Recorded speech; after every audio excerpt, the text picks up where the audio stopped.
मित्रों, रामायण में आपने शबरी के बारे में आपने सुना ही होगा, पर आपको क्या पता है कि शबरी आखिर कौन थी और जिसे भगवान श्री राम ने चलकर शबरी को दर्शन दिए, और शबरी पूर्व जन्म में कौन थी, इसके पीछे क्या कथा है, हम जानेंगे इस वीडियो में। शायद बहुत से लोग इसके बारे में नहीं जानते हैं। मित्रों, शबर जाति भील जाति में ही होती है और शबरी भील कन्या थी, भील जिसको शबरी भी कहा जाता है।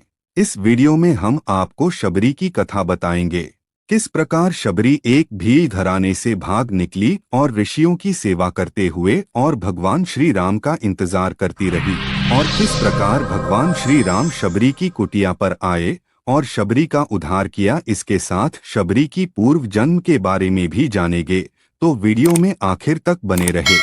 मित्रों, शबरी का विषय इसलिए महत्वपूर्ण है क्योंकि शबरी इतनी सरल थी कि उसने अपने पिता रूपी गुरु के एक वचन पर ही पूरा अपना जीवन श्री राम को समर्पित कर दिया। आइए जानते हैं शबरी कौन थी। मित्रों, बात उस वक्त की है जब भगवान श्री राम का जन्म भी नहीं हुआ था। वही भील जाति के एक कबीले में जिसके राजा और मुखिया अज थे। राजा अज के घर में एक कन्या का जन्म हुआ जिसका नाम श्रमना था। श्रमना शबरी का ही दूसरा नाम है, और शबरी की माता का नाम इंदुमती था। शबरी की जाति शबर थी। शबरी को बचपन में पक्षियों से अलौकिक बातें किया करती थी। साधु संतों से वह बहुत ही खुश रहती थी, जो सभी के लिए आश्चर्य का विषय बना हुआ था। धीरे धीरे शबरी बड़ी हुई, लेकिन उसकी कुछ हरकतें राजा अज और इंदुमती की समझ से परे थी। समय रहते शबरी के बारे में उसके माता पिता ने किसी ब्राह्मण से पूछा कि वह वैराग्य की बातें करती हैं।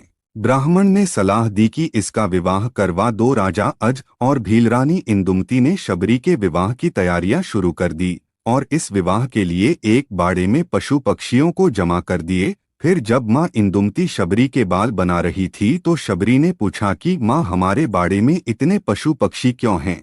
तब इंदुमती बताती हैं, ये तुम्हारे विवाह की दावत के लिए हैं। तुम्हारे विवाह के दिन इन पशु पक्षियों का विशाल भोज तैयार किया जाएगा। यह सुनते ही श्रमना को यह बात कुछ ठीक नहीं लगी और अपनी माँ से बोली, मेरे विवाह के लिए इतने जीवों का बलिदान नहीं देने दूंगी। अगर विवाह के लिए इतने जीवों की बलि दी जाएगी तो मैं विवाह ही नहीं करूंगी। और श्रमना ने रात्रि में सभी पशु पक्षियों को आजाद कर दिया। जब श्रमना बाड़े के दरवाजे को खोल रही थी तभी उसको किसी ने देख लिया। इस बात से शबरी डर गई और शबरी वहां से भाग निकली। श्रमना भागते भागते ऋषिमुख पर्वत पर पहुंच गई, जहां पर बहुत से ऋषि मुनि रहते थे। शबरी को इस बात का अनुमान नहीं था कि वह निचली जाति की हैं और कोई भी ऋषि उसको अपने आश्रम में स्थान नहीं देंगे। इसके बावजूद शबरी छुपते हुए कुछ दिनों तक वहां रहने लगी, जब तक वह पकड़ी नहीं गई। वह रोज सवेरे ऋषियों के आश्रम के बाहर सफाई और आने वाले पत्तों को साफ कर देती थी और ऋषियों के हवन लिए सूखी लकड़ियों का बंदोबस्त भी कर देती थी। बड़े ही भाव से शबरी चुपके से लकड़ियों को ऋषियों के हवन कुंड के पास रख देती थी।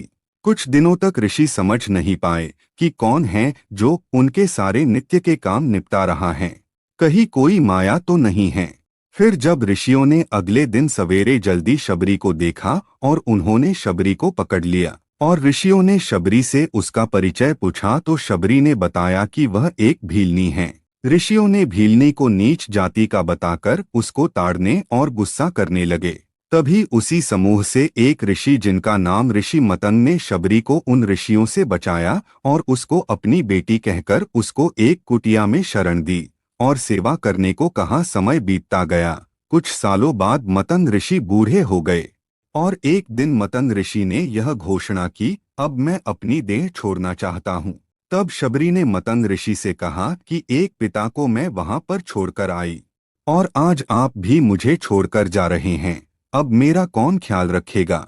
मतंग ऋषि ने कहा, बेटी तुम्हारा ख्याल अब श्री राम रखेंगे। शबरी सरलता से कहती हैं, राम कौन है बाबा और मैं उन्हें कहाँ ढूंढूंगी? मतंग ऋषि ने कहा, बेटी तुम्हें उनको खोजने की जरूरत नहीं है, वो स्वयं तुम्हारी कुटिया पर चलकर आएंगे। शबरी ने मतंग ऋषि के इस वचन को पकड़ लिया कि राम आएंगे। बस इंतजार करने लगी। शबरी रोज भगवान के लिए फूल बिछा कर रखती, उनके लिए फल तोड़कर लाती और पूरे दिन भगवान श्री राम का इंतजार करती। इंतजार करते करते शबरी बूढ़ी हो गई, लेकिन अब तक श्री राम नहीं आए। फिर एक दिन वह घड़ी आ ही गई जब शबरी के वर्षों का इंतजार खत्म होने वाला था। शबरी ने फूल बिछा कर रखे थे और आते जाते लोगों को मना कर रही थी कि इन फूलों पर मेरे भगवान चलेंगे। शबरी श्री राम के लिए रोज बेर तोड़ कर लाती थी, यह निश्चित करने के लिए बेर मीठे हैं या खट्टे। शबरी ने बेर को चख चख कर रख देती। जब भगवान श्री राम आए तो शबरी एक पत्थर के आसन के पास बैठी थी। शबरी ने पहली नजर में ही भगवान राम को पहचान लिया और शबरी ने भगवान का खूब आदर सत्कार किया और उनको झूठे बेर खिलाए। इस प्रकार शबरी के वर्षों का इंतजार खत्म हुआ था और उसको भगवान श्री राम मिले थे। शबरी पूर्व जन्म में कौन थी? शबरी अपने पूर्व जन्म में एक रानी थी, नाम था परमहिसी। एक बार कुंभ के मेले में परमहिसी रानी और राजा दोनों साथ में गए थे। राजा का वहां पर शिविर था। रानी को एक दिन अपने खिड़की से ऋषियों का समूह दिखाई दिया जो कि हवन कर रहे थे और मंत्रों का उच्चारण कर रहे थे। रानी परमहिसी का मन भी उन ऋषियों के बीच में बैठने का कर रहा था। रानी ने राजा से आज्ञा मांगी, लेकिन राजा ने कहा कि आप रानी हैं, इस तरह आपको शोभा नहीं देता, आप उन ऋषियों के बीच में नहीं जा सकती हैं। परमहिसी रानी अपने कक्ष में जाकर रोने लगी। रात्रि को परमहिसी रानी अपने कक्ष से निकलकर त्रिवेणी तट पर गई। वहां गंगा माँ से याचना करने लगी, हे माते, अगर मुझे दूसरा जन्म मिले तो मुझे रूपवान और रानी मत बनाना, ऊंचे घरानों में जन्म मत देना, अब आप में समाना चाहती हूँ। बस इतना कहकर परमहिसी रानी अपनी देह त्याग देती हैं और जल समाधि ले लेती हैं। इसी कारण अगले जन्म में शबरी रूपवान नहीं थी और ना ही कोई राजघराने पैदा हुई। मित्रों, यह थी शबरी की कहानी जो हमें सिखाती है कि सब्र का फल हमेशा मीठा होता है। आपको यह वीडियो अच्छा लगा तो वीडियो को लाइक और चैनल को सब्सक्राइब करना ना भूले। मिलते हैं ऐसी ही अगली कहानी में, जब तक जय श्री हरि।